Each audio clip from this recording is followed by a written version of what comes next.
Hi hello ನಮಸ್ಕಾರ. ನಾನು ನಿಮ್ಮ ಮಿತ್ರ ಮಹೇಶ್. ನೀವು ನೋಡ್ತಿದ್ರ ಸವಿನಪ್ಪ ಮಹೇಶ್ ಯೂಟ್ಯೂಬ್ ಚಾನಲ್ನ. ಫ್ರೆಂಡ್ಸ್, ಇವತ್ತು ತುಂಬಾನೇ ಒಂದು ವಿಶೇಷವಾಗಿರ್ತಕ್ಕಂಥ ಮಾಹಿತಿ ನಿಮಗೋಸ್ಕರ ಇರುತ್ತೆ. ಕ್ಯೂ ಒಂದು ಡಿಸೈನ್ ಮಾಡಿಕೊಂಡು 3D ಆಗಿ ಯಾವ ರೀತಿ ಫೋಟೋಗಳನ್ನು ಎಫೆಕ್ಟ್ ಮಾಡಬೇಕು, ಯಾವ ರೀತಿ ಫೋಟೋಗಳನ್ನು ಅದರಲ್ಲಿ ಆ್ಯಡ್ ಮಾಡಿ ಇನ್ಸ್ಟಾಲ್ ಮಾಡಬೇಕು ಅನ್ನೋದನ್ನು ನೀವು ತಿಳಿಸ್ತಾ ಇದ್ದೀನಿ. ಡಿಸೈನಿಂಗ್ PNG ಆಗಿ ಕನ್ವರ್ಟ್ ಮಾಡಬೇಕು, ಆಮೇಲೆ JPG ಆಗಿ ಕನ್ವರ್ಟ್ ಮಾಡ್ಬೋದು. ಯಾವುದೇ ರೀತಿ ಯಾವುದೋ ಒಂದು ಬಗೆಯ ಒಂದು ಫೈಲ್ಗಳನ್ನು ಕ್ರಿಯೇಟ್ ಮಾಡೋದು, ಕ್ಯೂಗಳು 3D ಆಗಿ ಟ್ರಾನ್ಸ್ಫಾರ್ಮೇಷನ್ ಯಾವ ರೀತಿ ಮಾಡಬೇಕು ಅನ್ನೋದನ್ನು ನಾನು ಇವತ್ತು ಸ್ಟೆಪ್ ಬೈ ಸ್ಟೆಪ್ ಹೇಳ್ತಾ ಹೋಗ್ತೀನಿ.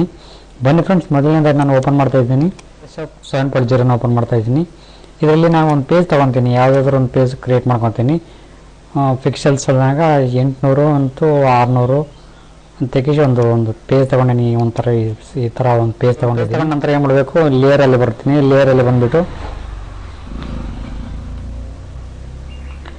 ಒಂದು ಲೇಯರ್ ಕ್ರಿಯೇಟ್ ಮಾಡ್ಕೊತೀನಿ. ನ್ಯೂ ಲೇಯರ್ ಅಂತೇಳಿ ಈ ಲೇಯರ್ ಕ್ರಿಯೇಟ್ ಮಾಡ್ಕೊತೀನಿ. ಇಲ್ಲಿ ಓಕೆ ಅಂತೀನಿ. ಒಂದು ಲೇಯರ್ ಕ್ರಿಯೇಟ್ ಆಯಿತು. ಸೊ ಇಲ್ಲಿ ನೋಡ್ತಿರ್ಬೋದು, ಒಂದು ಲೇಯರ್ ಕ್ರಿಯೇಟ್ ಆಗಿದೆ. ಸೊ ನೆಕ್ಸ್ಟ್ ಏನು ಮಾಡ್ತೀನಿ ಅಂತಂತಂದರೆ ಫಿಲ್ಟ್ರಲ್ಲಿ ಬರ್ತೀನಿ. ಫಿಲ್ಟ್ರಲ್ಲಿ ಬಂದುಬಿಟ್ಟು ರ್ಯಾಂಡರಲ್ಲಿ ಬಂದ್ಬಿಟ್ಟು 3D ಟ್ರಾನ್ಸ್ಫಾರ್ಮ್ ಅಂತ ಹೇಳಿದ್ರೆ ಇಲ್ಲಿ ಕ್ಲಿಕ್ ಮಾಡ್ಕೊತೀನಿ. ಇಲ್ಲಿ ಕ್ಲಿಕ್ ಮಾಡ್ಕೊಂಡ ತಕ್ಷಣ ಇದು ಕ್ಯೂಬ್ ನನಗೆ ಬೇಕಾಗಿದೆ. ಸೊ ಇದ್ರ ಮೇಲೆ ಕ್ಲಿಕ್ ಮಾಡ್ತೀನಿ. ಕ್ಯೂಬ್ ಟೂಲ್ನ ಕ್ಲಿಕ್ ಮಾಡಿಕೊಂಡು ಸಣ್ಣದೊಂದು ಕ್ಯೂಬ್ನ ಈ ಥರ ಮಾಡ್ಕೊತೀನಿ. ಈ ಥರ ಮಾಡ್ಕೊಂಡಂದರೆ ಈ ಒಂದು ಟೂಲ್ ಇದೆಯಲ್ಲ, ಈ ಒಂದು ಟೂಲ್ ಮೇಲೆ ಕ್ಲಿಕ್ ಮಾಡ್ಕೊತೀನಿ. ಪ್ರೆಸ್ ಮಾಡ್ತೀನಿ. ಪ್ರೆಸ್ ಮಾಡಿದ ನಂತರ ಮೇಲ್ಗಡೆಯಿಂದ ಹಿಡಿದು ನಿಮ್ಮ ಮೌಸ್ನ ಬಟನ್ನ ಕೆಳಗಡೆ ತರಿಸ್ಕೋಬೇಕು. ಈ ಥರ ನೋಡಿ ಈ ಥರ ಒಂದು ಕ್ಯೂಬ್ನ ರೆಡಿ ಮಾಡ್ತೀನಿ. ಓಕೆ, ಇಷ್ಟಾಯ್ತಾ? ಇಲ್ಲಿ ಓಕೆ ಅನ್ನಿ. ಓಕೆ ಅಂದ ತಕ್ಷಣ ಈ ಥರ ಇಂಟರ್ಫೇಸ್ ಬರ್ತೈತಿ. ಇಲ್ಲಿ ತರ್ಬೋದು.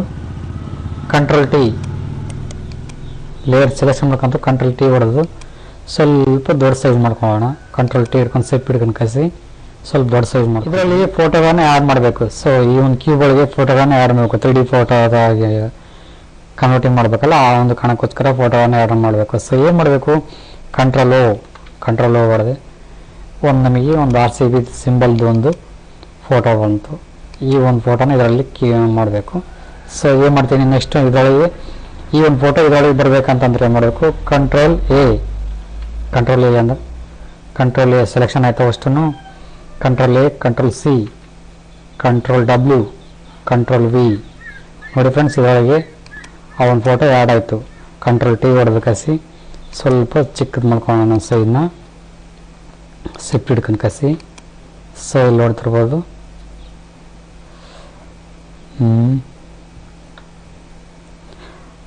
ಸೆಕೆಂಡ್ ಅದು JPG ಆಗಿಲ್ಲ, ಇನ್ನೊಂದು ತಗೋಣ.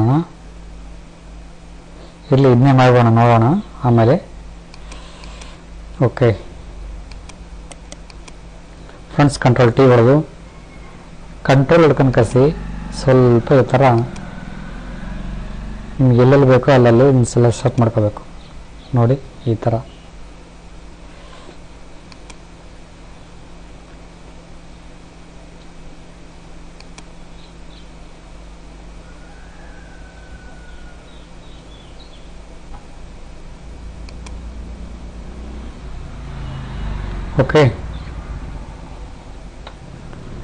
ಓಕೆ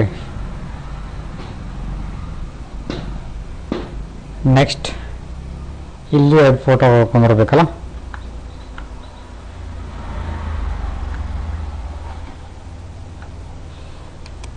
ಕಂಟ್ರೋಲ್ ಓ ಫೋಟೋ ಸೆಲೆಕ್ಷನ್ನ. Okay, Ctrl+A, Ctrl+C, Ctrl+W, Ctrl+V. Okay, Ctrl+T,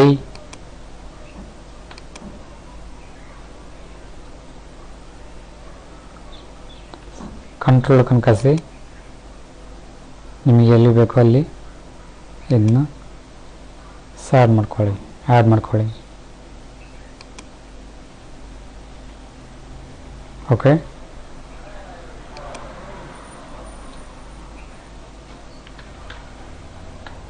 enter. ಮತ್ತು next Ctrl+O selection,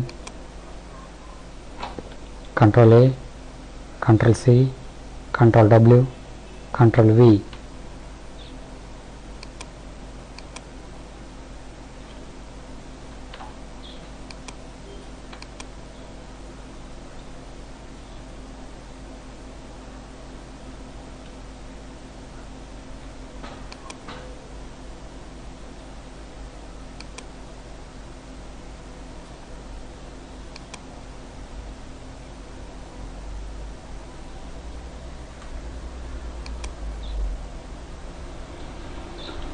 okay, enter. Selection ಮಾಡ್ಕೊಂಡ್ರೆ ಲೇಯರ್ 2 ಸೆಲೆಕ್ಷನ್ ಮಾಡ್ದಂದು ಇಲ್ಲಿ ಒಂದು ಸಿಂಬಲ್ ಇದೆ, ಇಲ್ಲಿ ಬನ್ನಿ. ಇಲ್ಲಿ ಬಂದಿದ್ದೆಲ್ಲ ಸ್ಟ್ರೋಕ್ ಕೊಡೋಣ. ಸ್ಟ್ರೋಕ್ ಅನ್ನಿ. ಸ್ಟ್ರೋಕ್ ಕೊಡೋಣ. ಸ್ಟ್ರೋಕ್ ಅಂದ ತಕ್ಷಣ ಈ ಥರ ಇಂಟರ್ಫೇಸ್ ಬರ್ತೈತಿ. ಸೆಲ್ ನೋಡ್ತಿರ್ಬೋದು. ಇಲ್ಲಿ ವೈಟ್ ತಗೋಣ. ವೈಟ್ ಔಟ್ಸೈಡ್ ಇರಲಿ.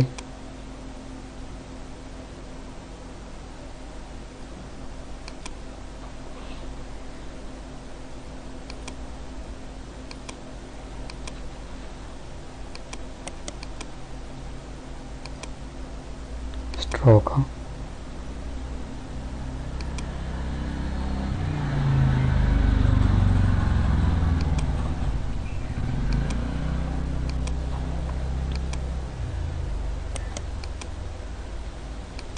ಇದಕ್ಕನ್ನು ಸ್ಟ್ರೋಕ್ ಹೋಗೋಣ.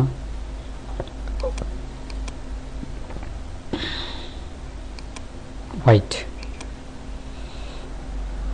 ಓಕೆ, ಇದಕ್ಕನ್ನು ಸ್ಟ್ರೋಕು.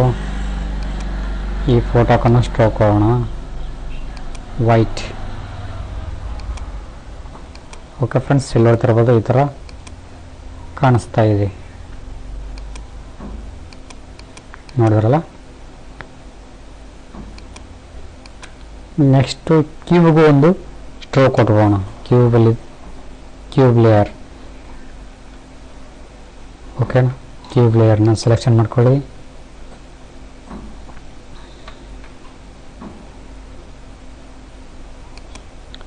ಬ್ಯಾಕ್ಗ್ರೌಂಡ್ ರಿಮೂವ್ ಆಗಬೇಕು. PNG ಕನ್ವರ್ಟ್ ಮಾಡ್ಬೇಕಂತಂದ್ರೆ ಏನು ಮಾಡಬೇಕು ಅಂದ್ರೆ ಬ್ಯಾಕ್ಗ್ರೌಂಡ್ ಸೆಲೆಕ್ಷನ್ ಮಾಡ್ಕೊಂಡ್ವಾ ನಿಮ್ಮ ಮೌಸ್ನ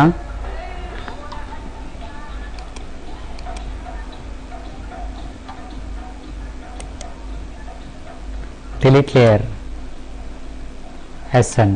ಓಕೆ, ಈಗ ಸೆಲೆಕ್ಷನ್ ಆಯಿತು. Save as.